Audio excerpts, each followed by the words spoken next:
Bonjour à tous et à toutes et bienvenue dans cette vidéo sur les émotions parasites. Alors c'est un lot de 3 vidéos où dans une première vidéo je vous explique, donc c'est cette vidéo là où je vous explique qu'est-ce que c'est que les émotions parasites. Ensuite il y a une autre vidéo dans laquelle je vais vous donner les exemples de parasitage au niveau émotionnel, vous allez comprendre un petit peu ce que c'est dans la suite de cette vidéo. Et ensuite, il y a une troisième vidéo qui explique que faire, comment sortir de ces émotions parasites et comment ne plus vous faire parasiter par les émotions des autres. Donc là, on est plutôt sur la vidéo explicative pour que vous compreniez bien et que vous ayez les bases. Donc on distingue deux types d'émotions, les émotions authentiques et les émotions parasites. Une émotion, ça a un rôle particulier et normalement, dans une émotion authentique, le but de l'émotion est de vous donner l'impulsion de faire un changement sur votre environnement afin d'avoir une amélioration, d'éviter un problème éventuellement. Par exemple, imaginons que vous êtes sur un pont et vous regardez en bas le fleuve magnifique et voilà, vous laissez un petit peu trop emporter par la beauté du paysage, vous vous penchez un peu trop et hop, d'un coup une petite sensation de peur qui fait que directement, automatiquement, vous revenez, vous vous redressez et du coup, grâce à cette émotion de peur, vous évitez de tomber et de vous fracasser en bas dans le fleuve. Les autres émotions, autres que la peur, sont également des émotions authentiques. Même la joie est une émotion authentique, vous avez quelque chose de bien, ça génère en vous une émotion, vous exprimez votre joie, vous êtes heureux, vous souriez. Voilà, la tristesse est une émotion authentique, elle vous permet de passer à autre chose, de faire le deuil de quelque chose. Voilà, tout ça, ce sont des émotions authentiques. Mais il existe des émotions parasites, donc c'est-à-dire des émotions qui ne sont pas adaptées à la situation présente. Ce sont en général les émotions qui sont répétitives. Par exemple, en émotions parasites, chez certaines catégories de femmes surtout, mais aussi chez les hommes, chez les enfants aussi, il y a une émotion parasite de peur, une forme d'anxiété, d'angoisse, qui est réellement ressentie. Attention, l'émotion parasite n'est pas simulée. Elle est réellement ressentie, c'est-à-dire que la personne qui ressent l'émotion parasite, dans le cadre de la peur, ressent réellement de la peur, avec la gorge qui se noue, le cœur qui commence à palpiter. Vraiment, il y a une vraie peur, une vraie émotion de peur. Mais ce n'est pas du tout adapté à la situation et au contraire, cette émotion parasite va empêcher la personne de réagir correctement à l'émotion, à la situation et va empêcher la personne de trouver une solution. Parce que le but de ces émotions parasites n'est pas d'apporter un changement sur son environnement. Le but de l'émotion parasite est d'aller prendre une énergie chez l'autre, c'est-à-dire de prendre des signes de reconnaissance. Plutôt positifs ou des fois c'est plutôt négatif même. En général on cherche plutôt des signes de reconnaissance positifs. On cherche de l'attention en fait tout simplement.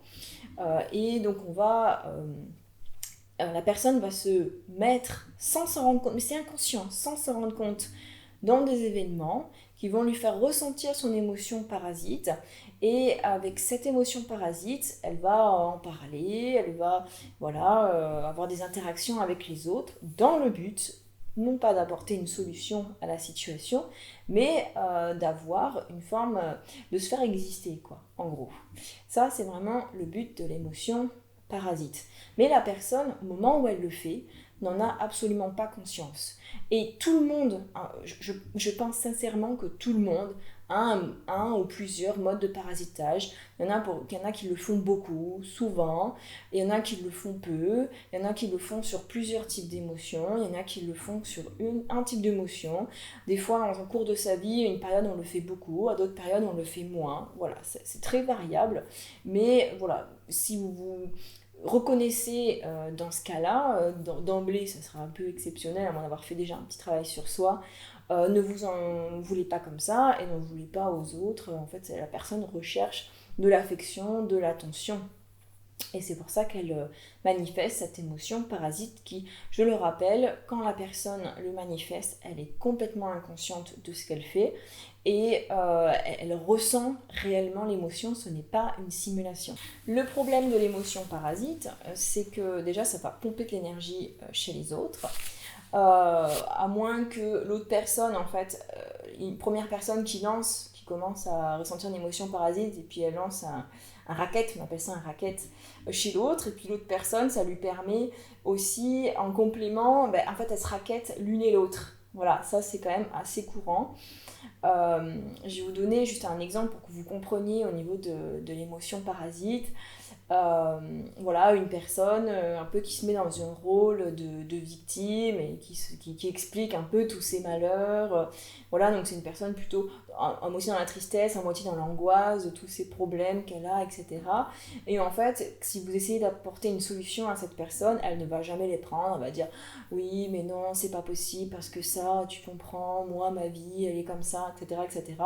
Et en fait, elle cherche juste à se faire plaindre, à qu'on dira oui, ma pauvre, mon pauvre, et voilà, elle va racketter en fait cette attention parce que à ce moment-là, la personne est en manque d'attention, elle a besoin de se faire exister, elle a besoin de faire du lien, et c'est la façon dont elle a appris à un moment donné dans sa vie, c'est une tactique utilisée, inconsciente, pour faire du lien avec l'autre, pour se faire exister, pour avoir une forme de douceur en fait, d'aller chercher une forme de douceur chez l'autre. Donc c'est pas être méchant que de parasiter les autres avec des émotions comme ça, c'est pas authentique, c'est pas très très sain, mais c'est pas méchant, c'est quelque part une vraie forme de détresse.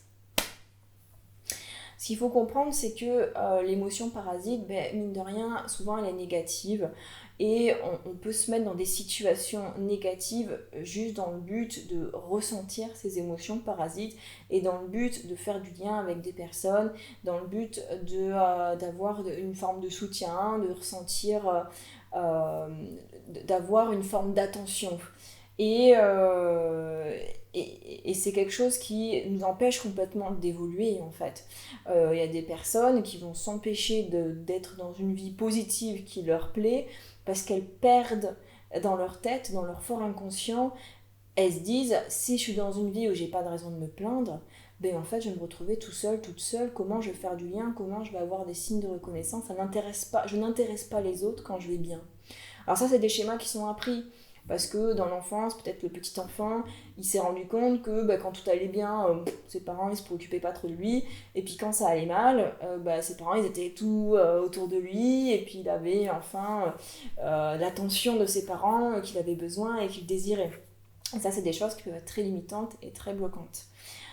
Voilà, je vous donne rendez-vous dans la prochaine vidéo pour un petit peu donner les exemples d'émotions parasites, le type de cas que vous pouvez rencontrer et qui peuvent également vous concerner. Je vous remercie à tous et à toutes. N'hésitez pas à faire un tour sur mon site internet.